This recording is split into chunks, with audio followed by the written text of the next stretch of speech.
And David Brinkley, NBC News, Washington. Senator Edward Kennedy returned to national politics today for the first time since the assassination of his brother in Los Angeles in June. And he chose to do it by displaying complete party regularity. He campaigned in Boston with Vice President Humphrey and endorsed him ringingly, although the two men are at odds over the Vietnam War. Here is a report from contributing editor Jack Perkins.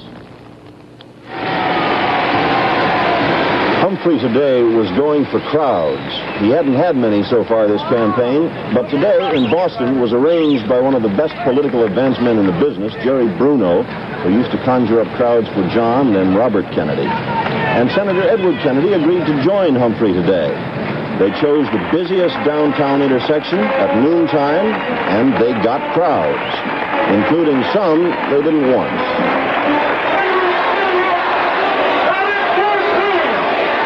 Television microphones right up on the platform. Microphones could hear what the speakers said, but most of the people in the streets could not. The chanting was that loud, that persistent, even for Senator Kennedy. If there's been one lesson of 1968, is that there is no room for anarchy, and there is no room for violence.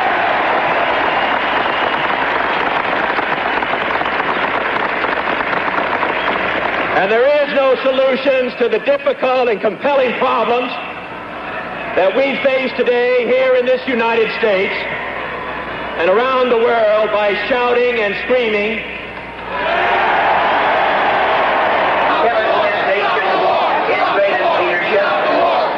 When Humphrey got up, the chanting was so bad he spoke less than scheduled, which is remarkable. We shall not move this country forward.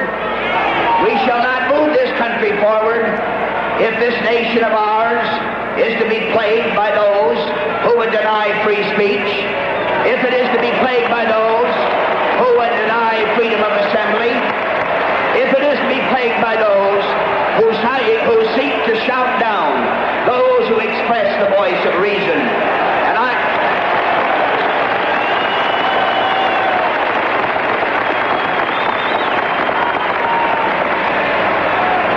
must say that I think this is anything but convincing. It's hardly disturbing, and frankly, it's ridiculous. The problems of Hubert Humphrey are many. He goes for the crowds, and he gets the demonstrators. He would like to buy national television time and can't afford it. His campaign does not have enough money, and it has little chance of getting enough money because potential backers feel he has little chance of winning. The polls suggest that Hubert Humphrey in this race may end up not number 2 man, but number 3. Ask a Humphrey aide about this. Ask him, aren't you discouraged? And he'll tell you, I wouldn't say we're discouraged, but I would say that overconfidence is not our thing. Jack Perkins, NBC News, with the Humphrey campaign.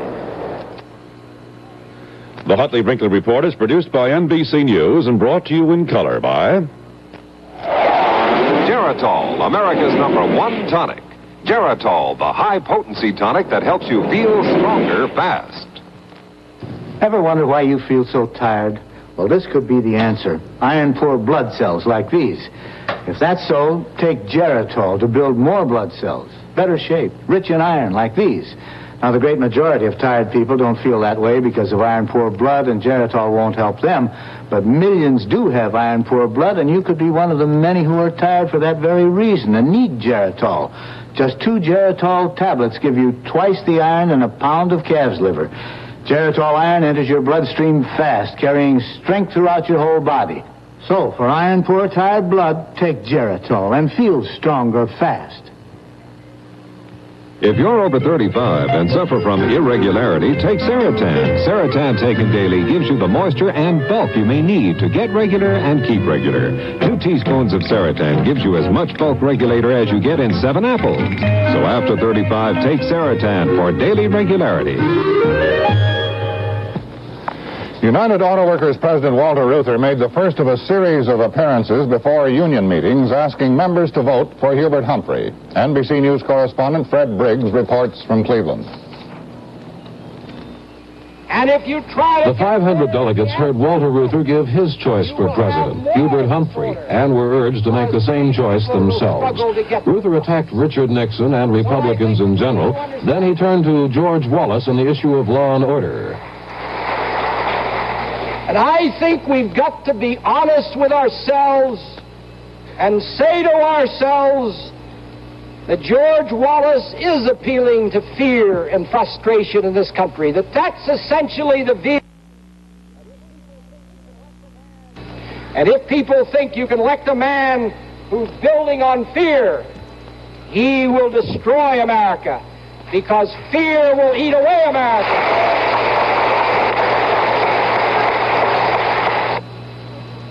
Now, Mr. Wallace said, and this is what frightens me, these are not my words, these are his words. If the police could run America for 2 years, they would straighten everything out. Well, there were people in Germany who felt that if Hitler could run Germany for 2 years, he would straighten everything out. He didn't straighten anything out. He messed the world up with the most tragic war in human history, because that's the nature of people who think that power, naked power of the state, is a substitute for responsible government. Most of the delegates here were officials of union locals and will probably vote for a union endorsement of Hubert Humphrey. Less predictable are the union's rank-and-file members who may lean to Wallace. Reuther knows it, and he's worried about it. Fred Briggs, NBC News, Cleveland. Richard Nixon said tonight in a nationwide radio broadcast that if he is elected president, there will be no more government by consensus, that he will make room for dissenters, and that his administration will include Democrats and independents as well as Republicans.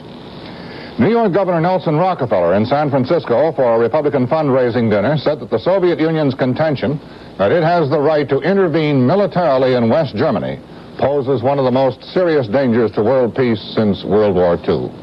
David?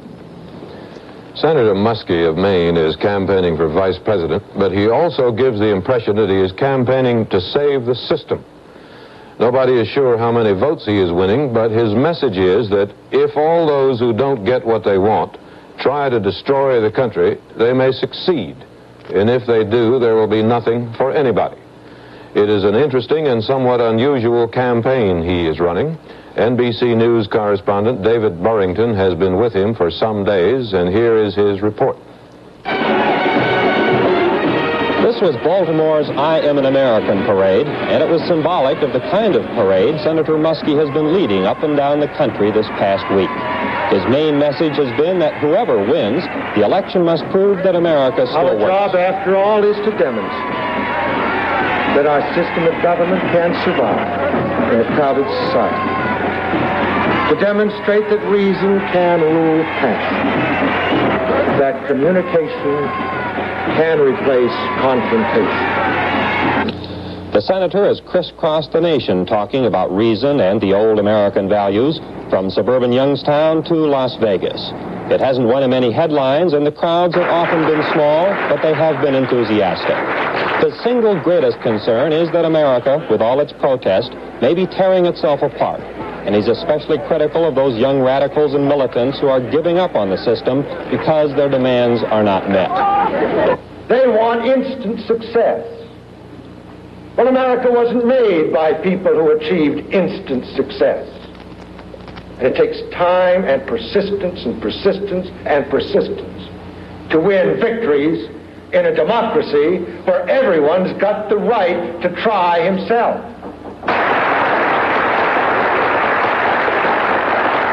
Force is no answer to effective political action. Persuasion is. And it does involve skill. It does involve persuasion. It does involve time and patience. It does involve hard work and the expenditure of great amounts of energy. And there's no better place to begin than right now in your school years. And I plead with you to do it, as I did. Sometimes it appears that Senator Muskie is trying single-handedly to make the system work. And if he's sometimes critical of young people to their faces, he supports them behind their backs. This was a gathering of the rich and elite in St. Louis, an intimate occasion in the home of the city's mayor. And so we have a great unrest among these young people who have real, honest doubts about the validity of our system in this free society. They're honest doubts. I know we've all had the problems of dealing with teenagers, and I've been frustrated as any other parents. And you wonder whether they'll ever see the right way. They do, if you trust them. And that's the key word in this whole business. Trust and confidence. Somehow, the words that could sound like stale cliches didn't. There was conviction that if Americans didn't start trusting each other again, the system might collapse. This is the test of this election campaign. As I travel up and down the land, I must say that I'm not reassured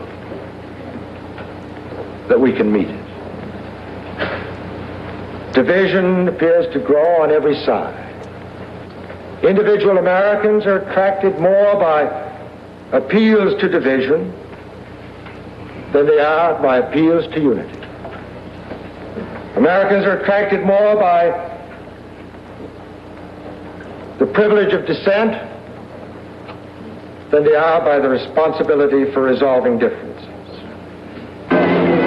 However pessimistic he may be, the senator says he'll continue to campaign in this calm, low-key manner, that if he can contribute toward what he calls a dialogue of reason, win or lose, he at least will have achieved fulfillment for himself. David Burrington, NBC News, with the Muskie campaign.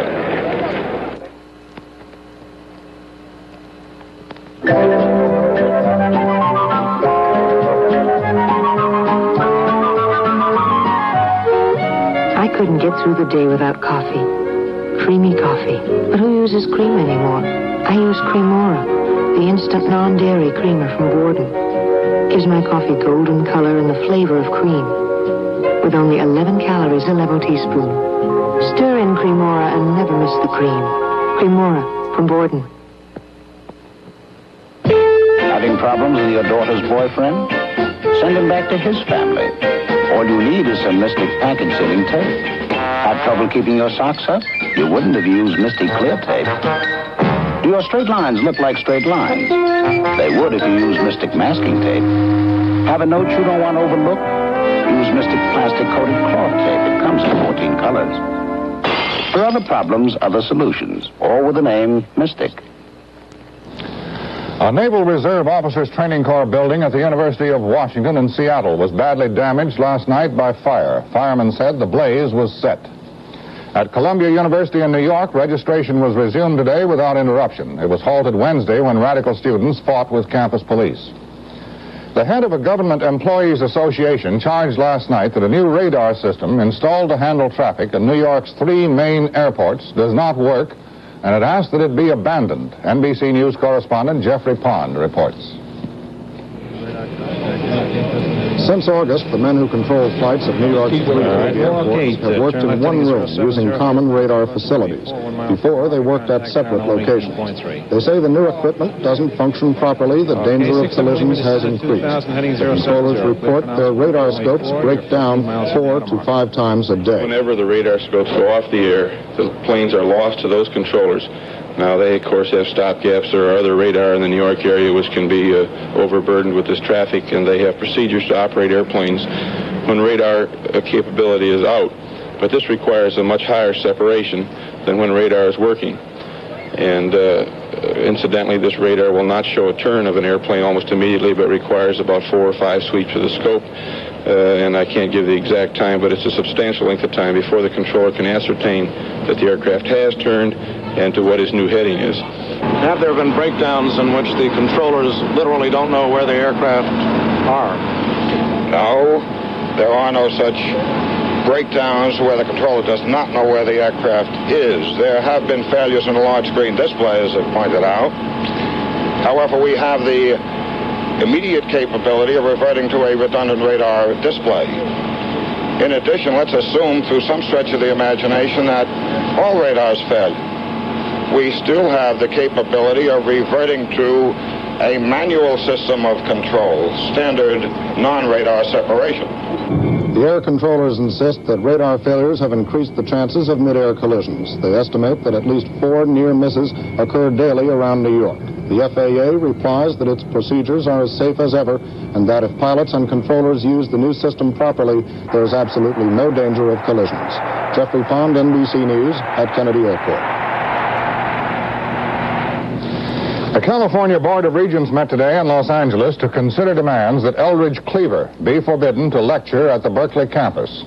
Cleaver, a Black Panther leader and ex-convict, is charged with the attempted murder of an Oakland policeman. David? The FBI reported today the crime rate in this country has risen again, another 21% in the first half of this year. The biggest increases were in the cities and in the Northeast, and the type of crime growing most rapidly was robbery, usually in the streets.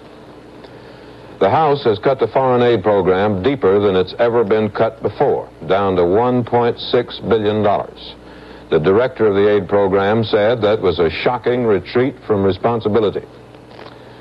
General Eisenhower's doctors said he had made excellent progress, a miraculous turnabout, they called it, that he is out of oxygen, sits up in a chair each day, has a good appetite. They don't let him read or tune in the news yet because most of the news these days is so grim, but the doctors give him a daily briefing on what's happening. And most of it he probably would rather not hear. Chet? Czechoslovak Foreign Minister Hayek resigned today, and Premier Ulrich Czernik has taken over his functions for the time being. And so another focus of opposition to the Soviet Union has been removed. It was Hayek who went to the United Nations and demanded removal of the occupation forces, but later, and obviously reluctantly, asked the Security Council to drop the issue.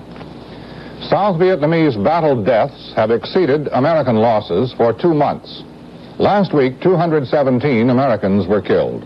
The South Vietnamese lost 376, and enemy dead were reported to be 2,484. She dreams again of the man she met. Something about him she can't forget. There's something about it. When he held her close, it was very clear. Something about him made him nice to be near. There's something about The aftershave girls can't forget. Aqua Velva. Have you tried it yet? There's something about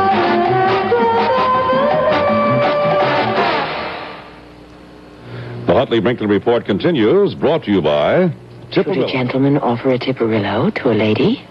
And now that there are 2 kinds of tipperillo, that question's even tougher. Tipperillo M is the world's first menthol cigar. So we asked an electrician what he thought of the idea of a menthol cigar. After that, we got smart fast and didn't say what it was. What do you think? Tastes great. Cool. It's great. Why'd you say it was again? I guess we'll say it's the great taste that sounds terrible. Tipperillo M with menthol.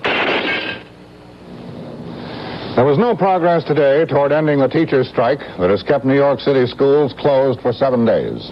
Mayor Lindsay has reported concern that the dispute is stirring racial tensions. Today, a firebomb was thrown near 150 policemen on duty outside a Brooklyn school. 2 officers were splattered by the burning fluid. Frank Rizzo became Philadelphia Police Commissioner 16 months ago.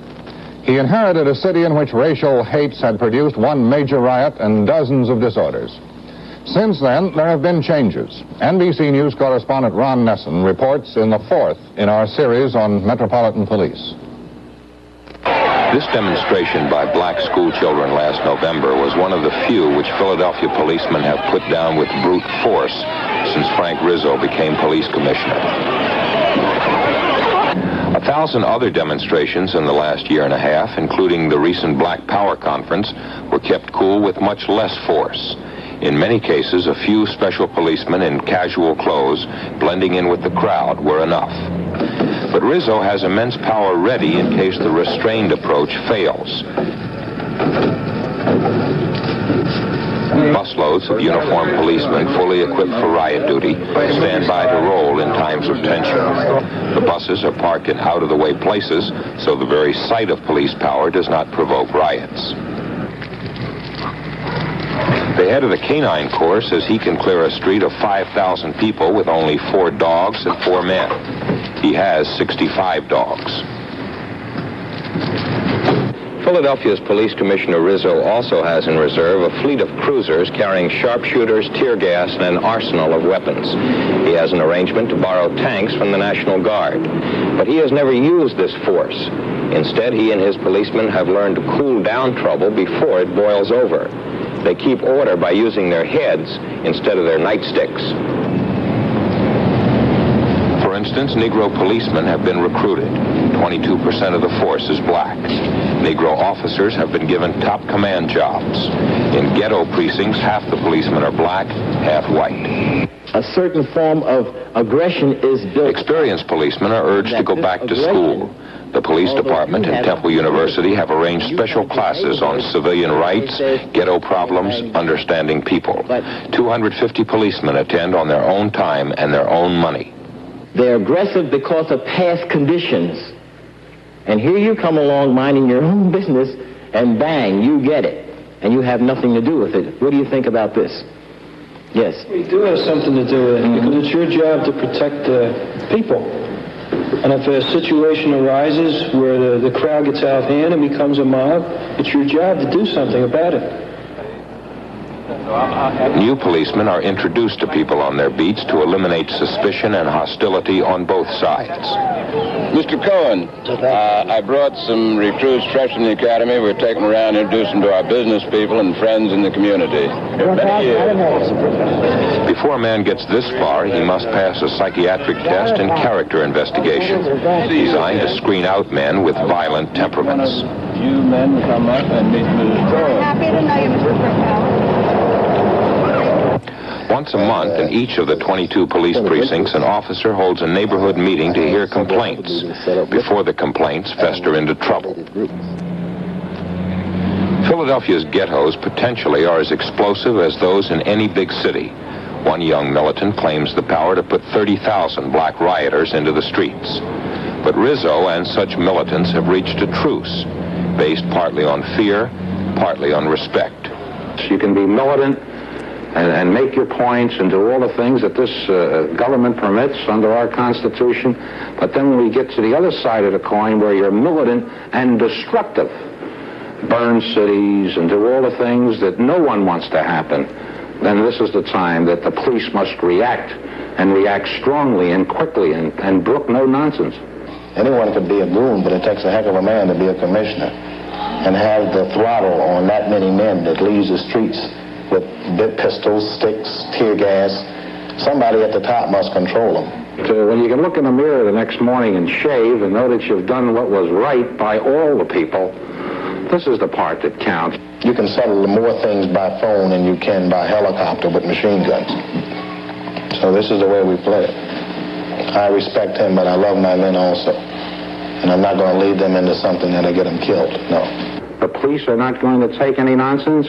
You act properly, we act properly. You get tough, we get tougher. And that's the answer. I know of no other way to do it. And it works. But again, who can tell? I cannot assure the people who live in this city that we're not going to have a riot. All I can tell them is that if we have one, we're going to do our job. Sergeant, prepare the platoon for inspection.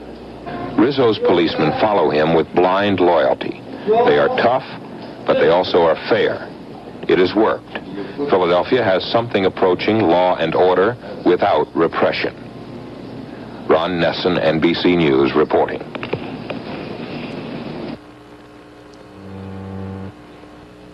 With bronchial asthma, you may not be able to blow out a candle.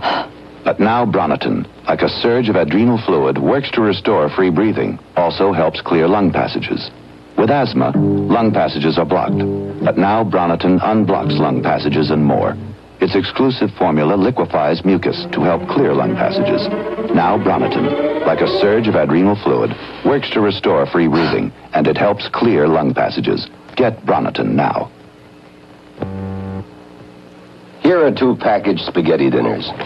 The ingredients in this package are tomatoes and onions and pepper and salt, and oregano and meat and garlic and bay leaves and pasta and cheese, which are also the ingredients in this package.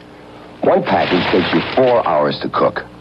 Chef Boyardee takes you only 12 minutes to cook, and everything you need is in it. Why not put our package in your package? We do the shopping, you do the cooking. 6 Israeli soldiers and 5 Arab guerrillas were killed today in a gun battle near Nablus in occupied Jordan. At the Allenby Bridge, Jordanian authorities refused to accept 400 Arab refugees from the Gaza Strip. Government troops today moved onto the campus of the University of Mexico in Mexico City and evicted students who had occupied the buildings for several weeks. The government wants to prevent student disruption of the Olympic Games.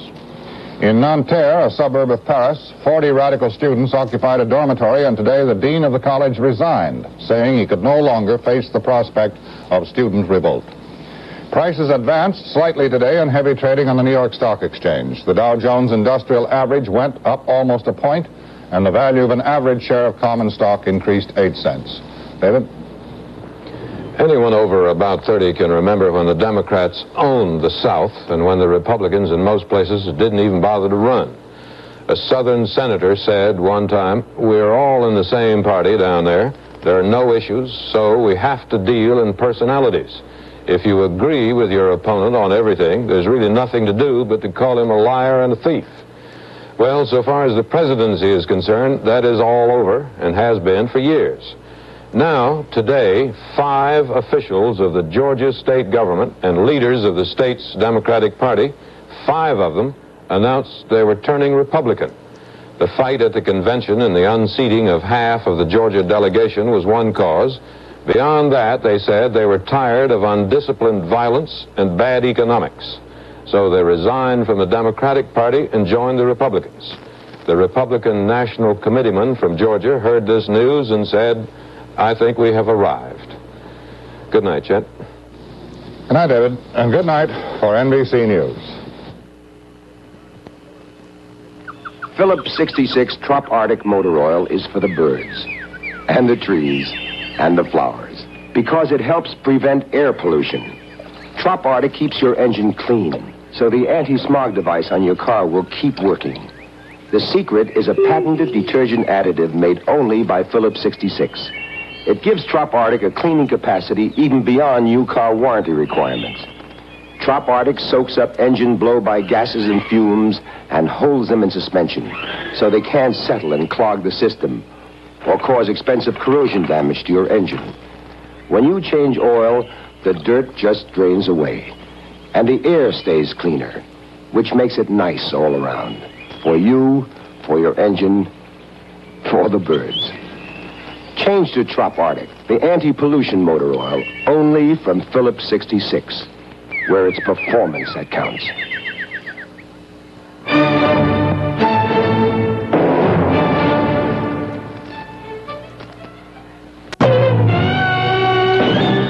Produced by NBC News, which is solely responsible for its content.